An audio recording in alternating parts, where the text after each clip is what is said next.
بخانوه. الحقيقة هي الكتيبة المزيانة نتاع أحمد السيد وزين العبدي المسوري وقيس الشقير، أنا يخدموا في خدمة الحقيقة مزيانة برشا، وخلقوا دي بيرسوناج اللي حبتهم الناس وقربنا بهم من العباد، ينجح معناتها، والحمد لله نجح العمل. لما مزيانة بين ممثلين جزائريين وممثلين توانسة، وهذا كما قلت لك راهو يعطينا آفاق، احنا نخلقوا أسواق جديدة يستنبع منها المبدع الجزائري ويستنبع منها المبدع التونسي، ونجموا نتقدموا ونعملوا حاجة متميزة في نطاق التعاون وفي نطاق معناها اللمة المزيانة مع بعض.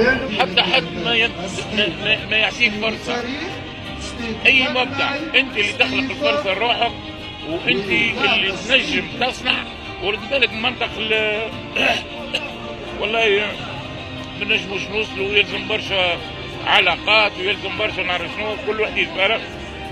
الدليل احنا خدمنا مثلا صاحبك راجل اللي يكتبوا في النص معناتها كانوا مطردين من القناه، ما ايسوش وما قالوش احنا مظلومين، بل خدموا على رواحهم والخدمه تجيب.